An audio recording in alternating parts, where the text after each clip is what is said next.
Publishing in Nature is an interesting thing. I mean, obviously, it's when you grow up doing medical research, you often think about the so-called high-impact journals or the top journals.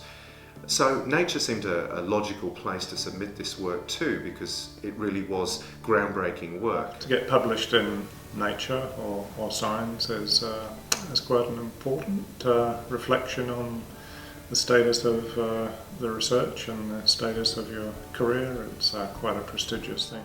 Well, the Nature and the Science paper is always getting a lot of attention, especially if it's a story like this one that can actually be explained relatively easy to a broader public.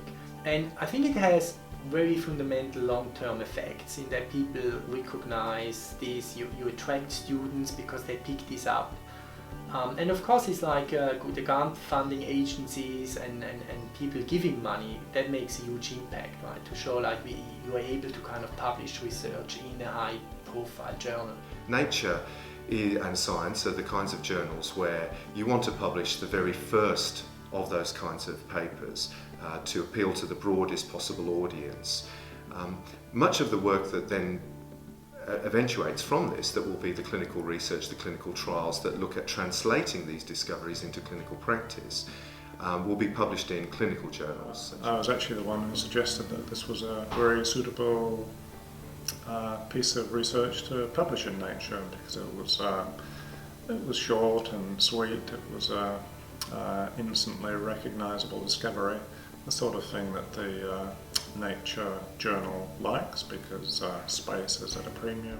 It's a special type of kind of paper you send there and you get in there that appeals to a much broader public. What you basically need to do, you have to write the entire paper very, very short, so you have to be very precise of what you want to say. It's a very different way how you write the papers. It needs to be broad, it needs to be understandable for a broader audience. You have to make sure that why this is significant, not just for bees or for ants, but what is the wider perspective of that. And that means that you write these papers in a very different way how you would write another publication. And this is the third, we've just had the fourth published in Nature, so this has been a very successful national and international collaboration.